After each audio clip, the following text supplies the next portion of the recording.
जे मोहा का घर मोहे, घर मोहे पितरी दे।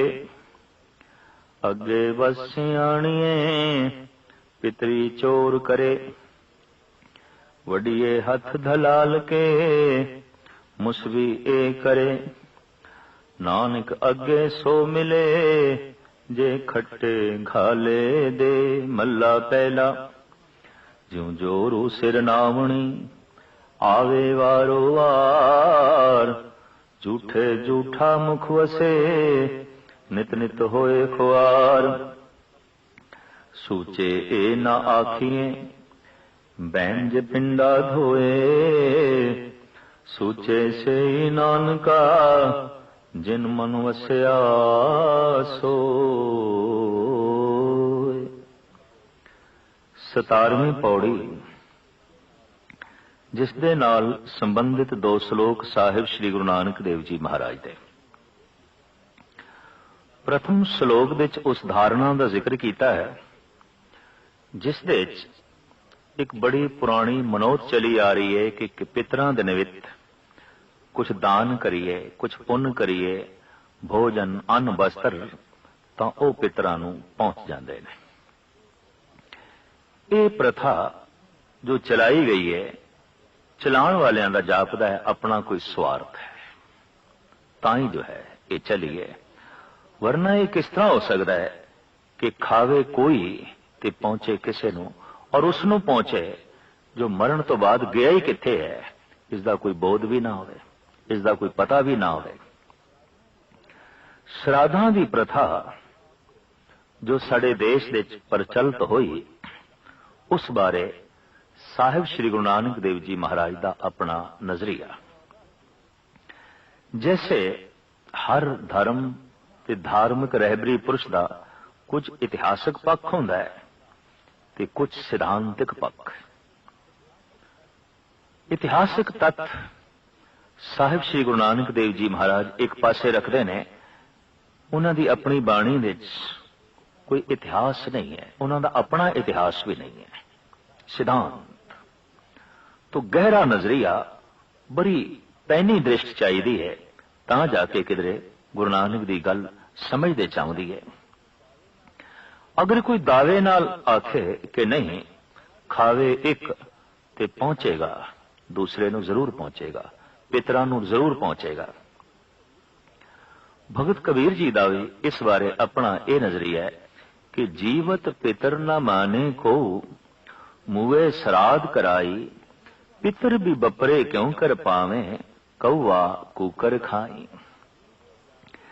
जीवदे जागदे मां बाप का कोई सम्मान नहीं, कोई सेवा नहीं, कोई आदर सत्कार नहीं, और ढंग दा भोजन नहीं, ते मरण तो बाद श्राद्ध, विशेष ढंग दा भोजन। और आख्या जाए ये पितरां नूं शांत करन वास्ते करदे पिया, ये पितरां दी पूर्ति वास्ते श्राद्ध पे करांदे हन।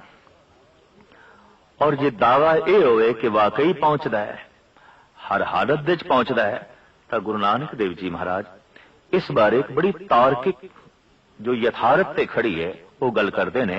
जे मोहा का घर मोहे, घर मोहे पितरी दे। जे कोई चोर किसी दे घर सन लावे ते सन ला के धन प्राप्त करे, ते उस धन नाल श्राद्ध करावे। चोरी दे धन नाल जो चुरा के लियाया है, सन ला के लियाया है, उस पैसे दे नाल इस श्राद्ध करावे, पितरां दे निमित्त देवे।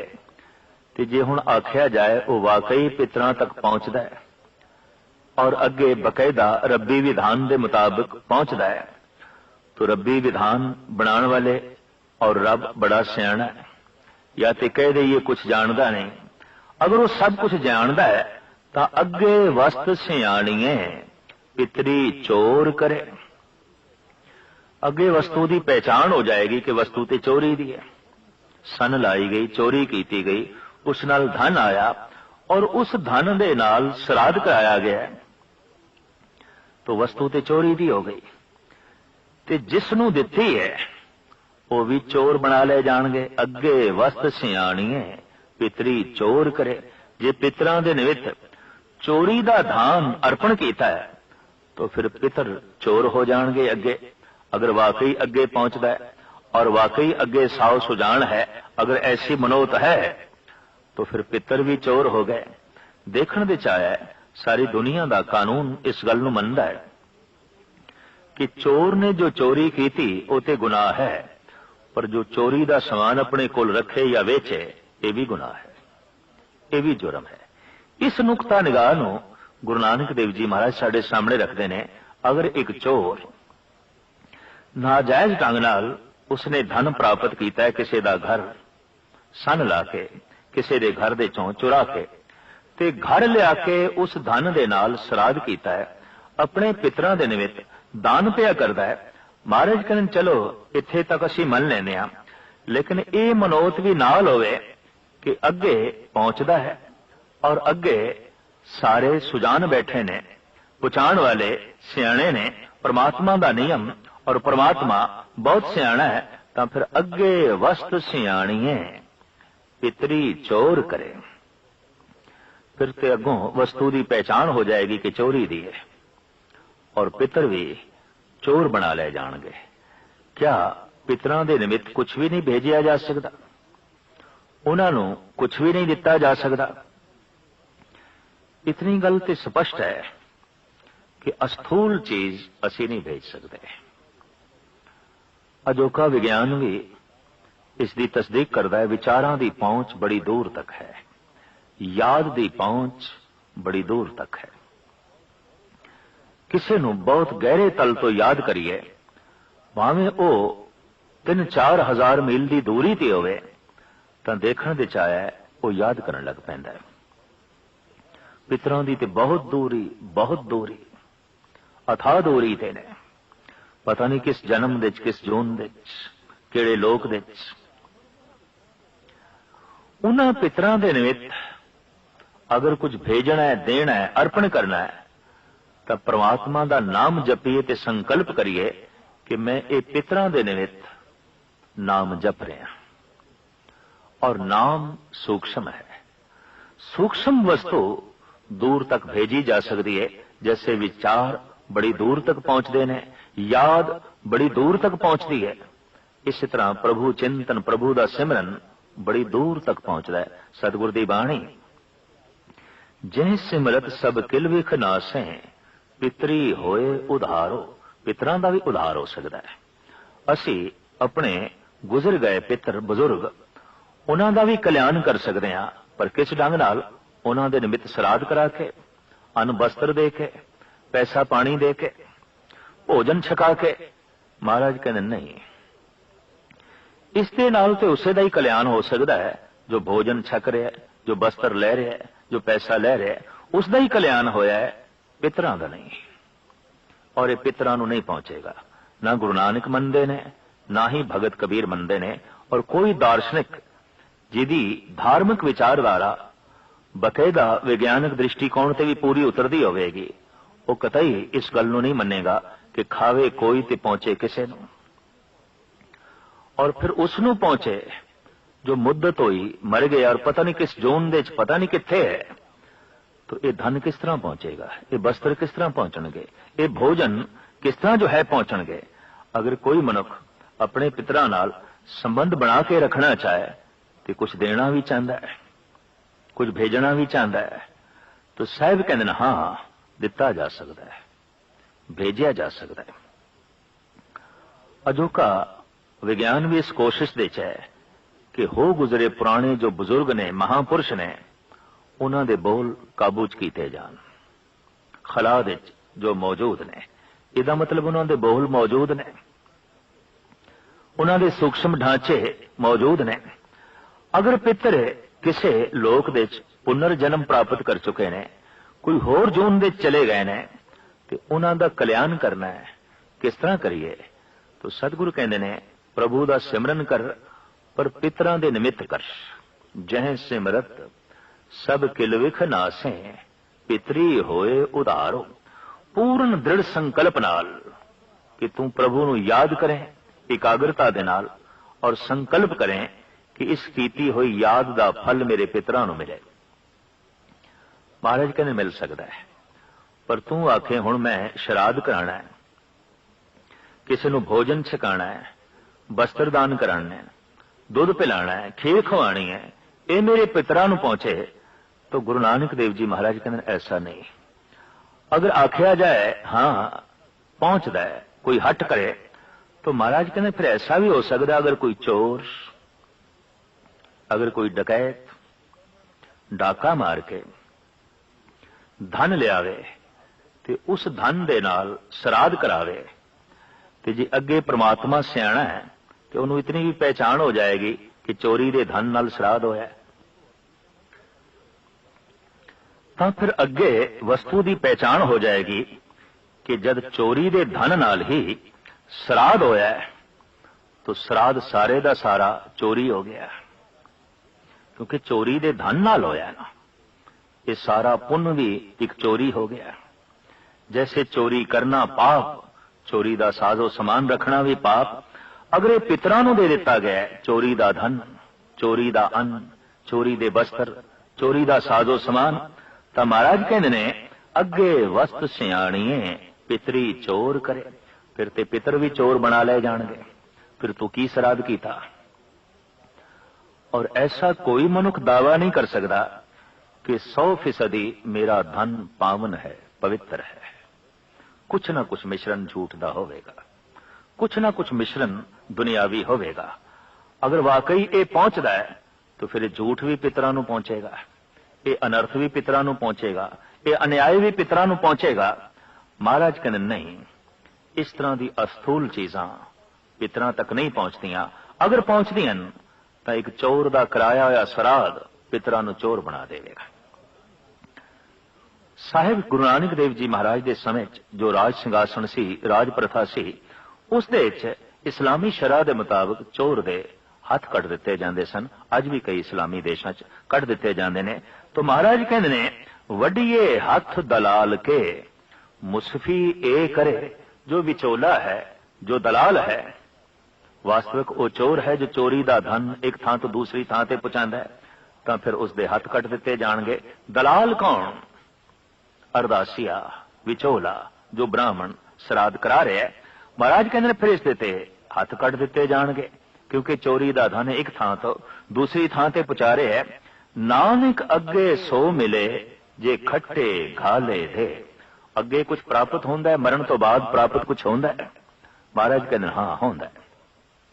अगर यही देही कुछ घालना घाले, कुछ जप करे, कुछ तप करे, कुछ पुण्य करे, तो नाश नहीं होंदे, ये मरण पर्यंत नाल जांदे ने, मरण तो बाद नाल जांदे ने।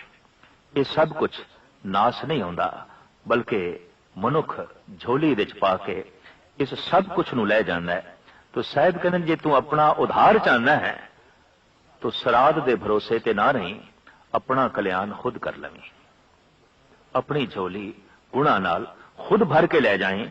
मता तू सोचें कि मेरे मरण तो बाद मेरे पुत्र श्राद्ध करा लेंगे, हवन करा लेंगे, जप तप करा लेंगे और इस तरह मैनू मोक्ष की प्राप्ति हो जाएगी। नहीं, परमात्मा की दुनिया विच इस तरह की बचकानी गल्लां नहीं ने। अगर कोई जीवन भर अनर्थ करे तो मरण लगिया पुत्रियां नूं कह देवे श्राद्ध कर देना, ताकि मैनू सब कुछ की प्राप्ति हो जाए और मोक्ष की भी प्राप्ति हो जाए। साहिब कहते नहीं, नानक अगे सो मिले जो खट्टे घाले दे। अगे मिलता है पर वही कुछ मिलता है जो ये दे घालना घाल दी। दूसरा जो ये आख्या जाता है कि फलाने जल दे इशनान नाल बंदा पावन हो जाता है, पवित्र हो जाता है। महाराज कहते नहीं, सूचे ए ना आखिए बहन जे पिंडा धोए, सूचे से ही नानका जिन मन वसया सोए। ये सुचे नहीं जो तरह तरह के तीर्थों का इशनान करन या 2 वक्त रोज इशनान करन, वस्त्र साफ पहन लैन, मन लवांगे तन सुच्चा होया है। इहदे नाल मन दी सुचेम दा की मतलब? मन सुच्चा हुंदा है सच नाल, तन सुच्चा हुंदा है पानी नाल। इस वास्ते साहिब कहते सूचे से ही नानका जिन मन वसया सोई। एक बड़ा सुंदर उदाहरण देंदे ने ਸਾਹਿਬ ਗੁਰੂ ਨਾਨਕ ਦੇਵ ਜੀ ਮਹਾਰਾਜ, ਜਿਉਂ ਜੋਰੂ ਸਿਰ ਨਾਵਣੀ ਆਵੇ ਵਾਰੋ ਵਾਰ। ਜਿਵੇਂ ਇਸਤਰੀ ਦੇ ਸਿਰ ਦੇ ਉੱਤੇ ਪ੍ਰਾਕਿਰਤਿਕ ਨਿਯਮ ਦੇ ਮੁਤਾਬਕ ਇੱਕ ਨਿਯਮਾਵਲੀ ਚੱਲਦੀ ਹੈ, ਜਿਹਨੂੰ ਮਾਹਵਾਰੀ ਕਹਿੰਦੇ ਨੇ, ਔਰ ਉਹਨਾਂ ਦਿਨਾਂ ਵਿੱਚ ਸਾਡੇ ਦੇਸ਼ ਤੇ ਬਣੀ ਹੋਈ ਪਰੰਪਰਾ ਦੇ ਮੁਤਾਬਕ ਕਹਿ ਦਿੰਦੇ ਨੇ ਇਸਤਰੀ ਝੂਠੀ ਹੈ। ਇਹ ਗਾਲਬਨ 3 ਦਿਨ ਨਾ ਭੋਜਨ ਬਣਾ ਸਕਦੀ ਹੈ, ਨਾ ਪਰੋਸ ਸਕਦੀ ਹੈ, ਔਰ ਉਸ ਨੂੰ 3 ਦਿਨ ਚੌਕੇ ਦੇ ਵਿੱਚ ਵੀ ਜਾਣ ਦੀ ਇਜਾਜ਼ਤ ਨਹੀਂ। ਅੱਜ ਵੀ ਜੋ ਪੁਰਾਣੇ ਸੰਸਕਾਰਾਂ ਦੀ ਮਨੋਤ ਦੇ ਜੀ ਰਹੇ ਨੇ, ਉਹ ਇਸਤਰੀ ਨੂੰ ਚੌਕੇ ਦੇ ਵਿੱਚ ਨਹੀਂ ਜਾਣ ਦਿੰਦੇ ਵੀ ਤੂੰ ਕਮ ਸੇ ਕਮ ਇਹ 3 ਦਿਨ ਤੇ ਅਪਵਿੱਤਰ ਹੈ। ਜਦ ਕਿ ਸਾਹਿਬ ਗੁਰੂ ਨਾਨਕ ਦੇਵ ਜੀ ਮਹਾਰਾਜ ਕਹਿੰਦੇ ਨੇ ਇਹ ਪ੍ਰਾਕਿਰਤਿਕ ਨਿਯਮ ਦੇ ਮੁਤਾਬਕ ਹੈ। ਅਗਰ ਇਸ ਤਰ੍ਹਾਂ ਦੀ ਨਿਯਮਾਵਲੀ ਦੇ ਨਾਲ ਇਸਤਰੀ ਅਪਵਿੱਤਰ ਹੋ ਗਈ ਹੈ ਤਾਂ ਅਪਵਿੱਤਰਤਾ ਪ੍ਰਮਾਤਮਾ ਝੋਲੀ ਵਿੱਚ ਪਾ ਰਿਹਾ ਹੈ, ਅਪਵਿੱਤਰਤਾ ਈਸ਼ਵਰ ਝੋਲੀ ਵਿੱਚ ਪਾ ਰਿਹਾ ਹੈ। ਤੇ ਜੋ ਅਪਵਿੱਤਰਤਾ ਕਿਸੇ ਦੀ ਝੋਲੀ 'ਚ ਪਾ ਰਿਹਾ ਹੈ ਉਹ ਖੁਦ ਪਾਵਨ ਨਹੀਂ ਹੋ ਸਕਦਾ, ਖੁਦ ਪਵਿੱਤਰ ਨਹੀਂ ਹੋ ਸਕਦਾ। ਇਸ ਵਾਸਤੇ ਗੁਰਮਤ ਗੁਰੂ ਨਾਨਕ ਦੇਵ ਜੀ ਮਹਾਰਾਜ ਇਸਤਰੀ ਨੂੰ ਇਸ ਰੂਪ ਵਿੱਚ ਝੂਠਾ ਨਹੀਂ ਮੰਨਦੇ। ਉਹ ਇਸ ਰੂਪ ਵਿੱਚ ਭੋਜਨ ਬਣਾ ਵੀ ਸਕਦੀ ਹੈ, ਪਰੋਸ ਵੀ ਸਕਦੀ ਹੈ, ਭਜਨ ਵੀ ਕਰ ਸਕਦੀ ਹੈ। ਇਹ ਤੇ ਪ੍ਰਾਕਿਰਤਿਕ ਨਿਯਮ ਹੈ। ਆਖਿਰ ਸਰੀਰ ਦੇ ਅੰਦਰ ਵੀ ਤੇ ਸਭ ਕੁਝ ਇਹੀ ਹੈ, ਬਿਲਕੁਲ ਇਹੀ ਹੈ। ਗੁਰੂ ਨਾਨਕ ਦੀ ਦ੍ਰਿਸ਼ਟੀ ਇੱਥੇ ਬਹੁਤ ਪੈਣੀ ਹੈ। ਇਸ ਵਾਸਤੇ ਆਪ ਕਹਿੰਦੇ ਨੇ ਜਿਉਂ ਜੋ ਰੂ ਸਿਰ ਨਾਮਣੀ ਆਵੇ ਵਾਰੋ ਵਾਰ। ਮਹੀਨੇ ਦੇ ਮਹੀਨੇ ਜੈਸੇ ਇਸਤਰੀ ਦੇ ਸਿਰ ਦੇ ਉੱਤੇ ਇਹ ਨਾਉਣ ਆਉਂਦਾ ਹੈ ਔਰ ਉਹਨੂੰ ਝੂਠਾ ਕਹਿ ਦਿੱਤਾ ਜਾਂਦਾ ਹੈ, ਇਹ ਅਪਵਿੱਤਰ ਹੈ। ਗਾਲਬਨ 3 ਦਿਨ ਤੇ ਲਾਜ਼ਮੀ ਹੀ ਅਪਵਿੱਤਰ ਹੈ। ਪਰ ਮਹਾਰਾਜ ਕਹਿੰਦੇ ਉਸ ਨੂੰ ਝੂਠਾ ਆਖੋ, ਝੂਠੇ ਝੂਠਾ ਮੁਖ ਫਸੇ ਨਿਤ ਨਿਤ ਹੋਏ ਖੁਆਰ। ਜਿਹਦੇ ਮੁਖ ਦੇ ਵਿੱਚ ਝੂਠ ਹੈ, ਗਲਤ ਬਿਆਨ ਨਹੀਂ ਹੈ, ਜਿਹਦਾ ਮੂੰਹ ਝੂਠਾ ਹੈ ਇਹੀ ਅਪਵਿੱਤਰ ਹੈ। ਜੋ ਗਲਤ ਬਿਆਨ ਨਹੀਂ ਕਰ ਰਿਹਾ ਹੈ ਇਹੀ ਅਪਵਿੱਤਰ ਹੈ। ਇਸਤਰੀ ਨੂੰ ਝੂਠਾ ਕਹਿਣਾ ਉਹ ਤੇ ਪ੍ਰਾਕਿਰਤਿਕ ਨਿਯਮ ਦੇ ਮੁਤਾਬਕ ਇੱਕ ਦੌਰ ਚੱਲਦਾ ਹੈ ਔਰ ਮਨੁੱਖ ਨੇ ਫੈਸਲਾ ਕਰ ਲਿਆ ਇਹ ਅਪਵਿੱਤਰ ਹੈ, ਜਦਕਿ ਪ੍ਰਕਿਰਤੀ ਨੇ ਐਸਾ ਫੈਸਲਾ ਨਹੀਂ ਕੀਤਾ। ਪ੍ਰਕਿਰਤੀ ਨੇ, ਪ੍ਰਮਾਤਮਾ ਨੇ ਔਰ ਸਤਪੁਰਸ਼ਾਂ ਨੇ ਇਹ ਫੈਸਲਾ ਜ਼ਰੂਰ ਕੀਤਾ ਹੈ ਜਿਹਦੇ ਮੁਖ ਦੇ ਵਿੱਚ ਝੂਠ ਹੈ ਉਹ ਝੂਠਾ ਹੈ, ਉਹ ਅਪਵਿੱਤਰ ਹੈ। ਉਹ ਜਿਸ ਚੀਜ਼ ਨੂੰ ਛੋਏਗਾ, ਜਿੱਥੇ ਬੈਠੇਗਾ, ਝੂਠ ਹੀ ਖਲੇਰੇਗਾ, ਅਪਵਿੱਤਰ ਹੈ। ਇਸ ਵਾਸਤੇ ਮਹਾਰਾਜ ਕਹਿੰਦੇ ਨੇ ਝੂਠਾ ਉਹ ਹੈ ਜਿਹਦੇ ਮੁਖ ਦੇ ਵਿੱਚ ਝੂਠ ਵਸਦਾ ਹੈ, ਝੂਠੀ ਉਹ ਇਸਤਰੀ ਨਹੀਂ ਜੋ ਪ੍ਰਾਕਿਰਤਿਕ ਨਿਯਮ ਦੇ ਮੁਤਾਬਕ ਜੋ ਹੈ ਨਾਵਣਾ ਕਰਦੀ ਹੈ, ਇਸ਼ਨਾਨ ਕਰਦੀ ਹੈ। ਝੂਠੇ ਝੂਠਾ ਮੁਖ ਵਸੇ ਨਿਤ ਨਿਤ ਹੋਏ ਖੁਆਰ। ਸੂਚੇ ਇਹ ਨਾ ਆਖੀਏ ਬਹਿਨ ਜੇ ਪਿੰਡਾ ਧੋਏ। ਸੂਚੇ ਸੇ ਨਾਨਕਾ ਜਿਨ ਮਨ ਵਸਿਆ ਸੋਏ। ਆਪਣਾ ਤਨ ਜੋ ਤਰ੍ਹਾਂ ਤਰ੍ਹਾਂ ਦੇ ਜਲ ਦੇ ਨਾਲ ਧੋਂਦੇ ਨੇ, ਇਸ਼ਨਾਨ ਕਰਦੇ ਨੇ, ਮਹਾਰਾਜ ਕਹਿੰਦੇ ਨੇ ਇਹ ਸੁੱਚੇ ਨਹੀਂ। ਸੁੱਚੇ ਉਹ ਨੇ ਜਿਨ੍ਹਾਂ ਦੇ ਮਨ ਵਿੱਚ ਸੱਚ ਵਸ ਗਿਆ, ਈਸ਼ਵਰ ਵਸ ਗਿਆ।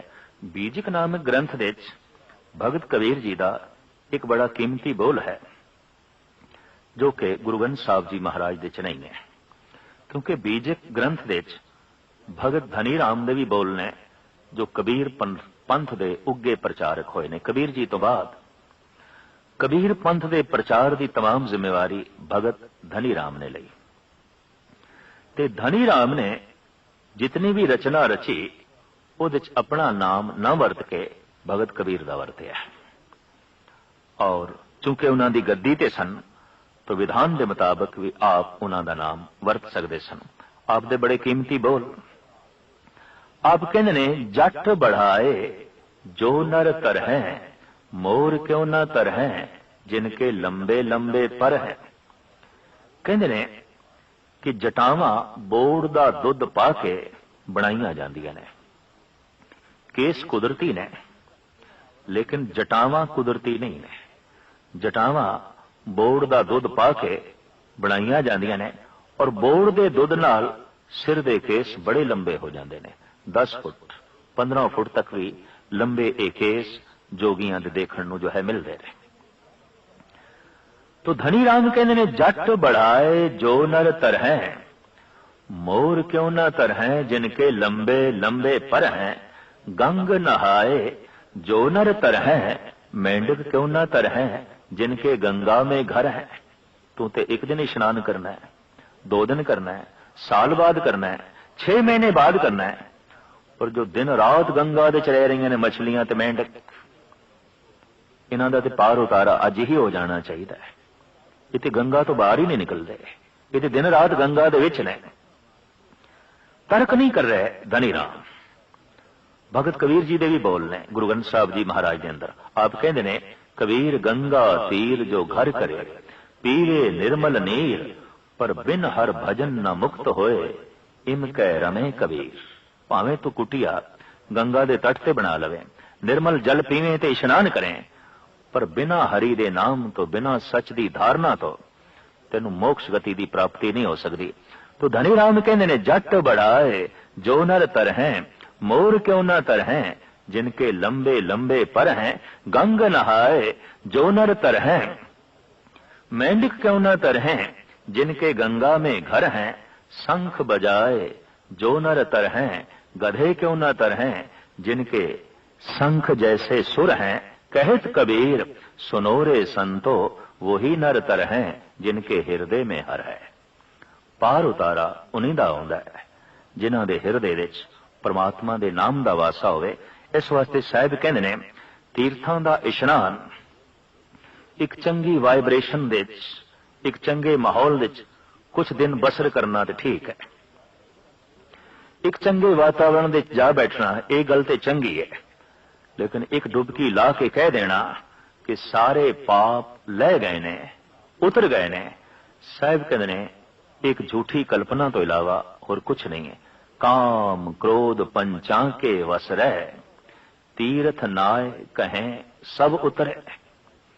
पंजे चंडाल तेरे अंदर ने ते डुबकी ला है ते कहना मोक्ष गति दी जो है प्राप्ति होगी, ऐसा हो नहीं सकता। एक आम धारणा है कि जिहड़ा बनारस दे च मर जाए वो शिवांदीपुरी च जांदा है, उन्होंने मोक्ष गति की प्राप्ति होती है। बनारस दे च रहिंदा होया कबीर इस सिद्धांत नाल सहमत नहीं। आप कहंदे ने, मनो कठोर जे मरे बनारस, नरक न बांचिया जाई, हर का संत मड़े हलंबे, तिन सगली सैन तराई। अगर हिरदा कठोर है तो बनारस दे च मर गया है, कुंभी नरकां च जाएगा।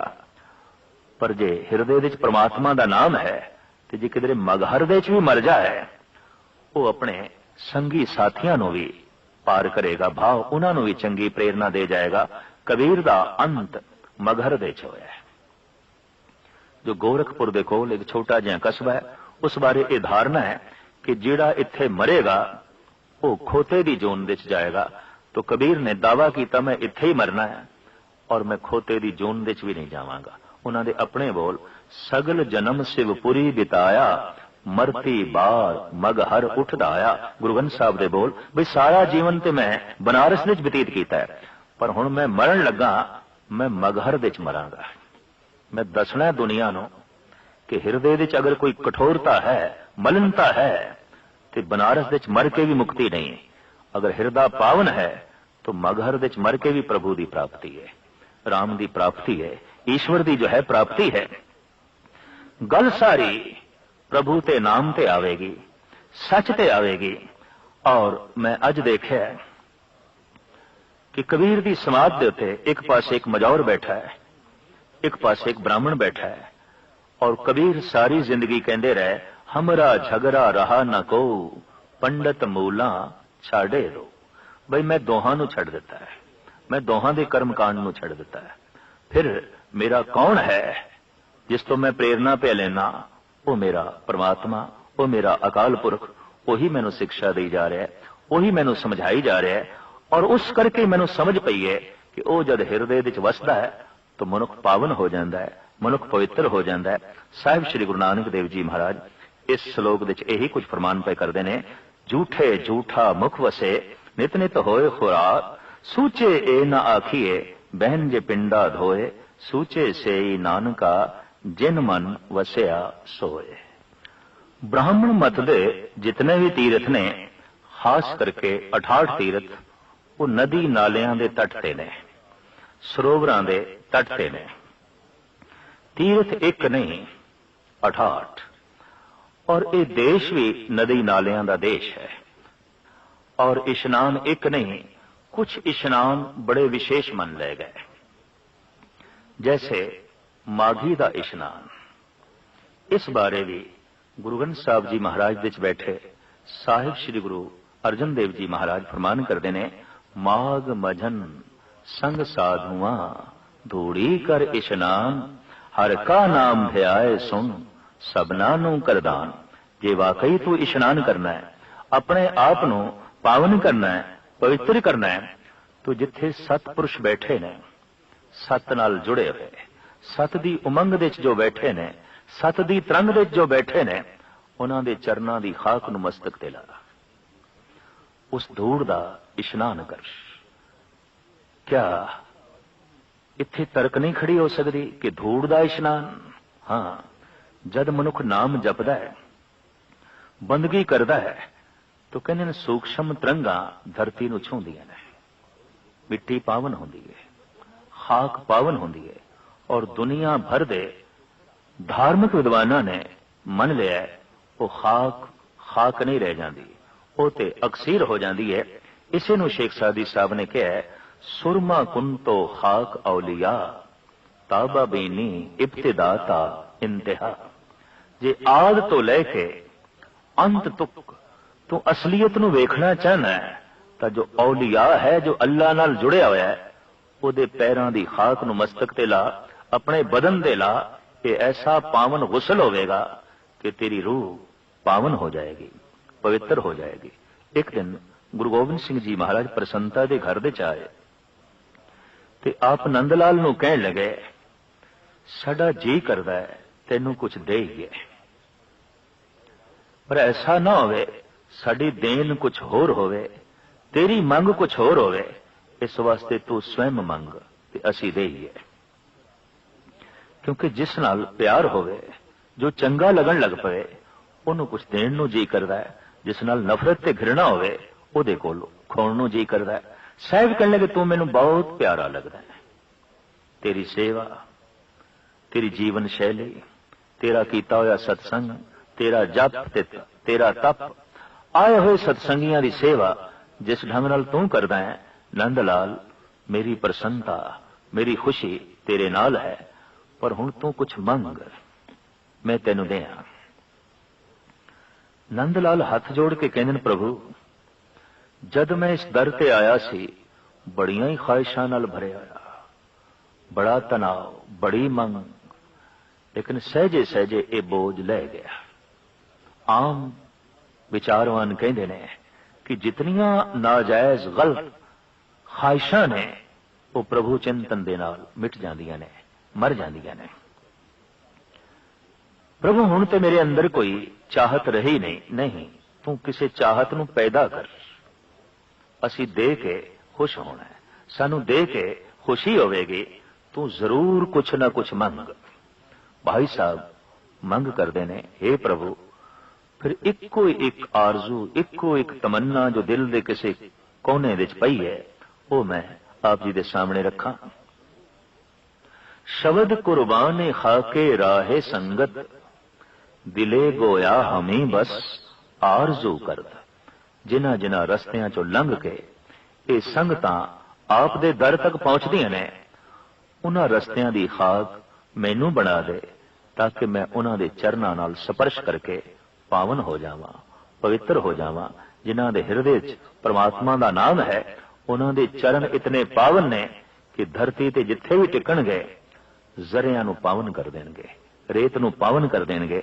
तो गुरु अर्जन देव जी महाराज कहंदे ने, वाकई जे तू अपने मन नू पावन करना चाहना है, पवित्र करना चाहना है, और बड़े सौखे ढंग नाल करना चाहना है, तो सौखा ढंग ते यही है कि माघ मजन संग साधुआ धूड़ी करे स्नान, हर का नाम ध्याए सुन सबना नू करदान। उन्हां दी संगत विच बैठ के हरि दा नाम जप, ते जपिया होया नाम ये प्रेरणा सारियां नू जो है दान कर। इस ढंग दे नाल जन्म करम मल उतरे, मन ते जाए गुमान। जन्मां जन्मांतरां दी जिहड़ी मैल है तेरे मन दे उत्ते, सारी दी सारी लै जाएगी और तू पावन हो जाएगा।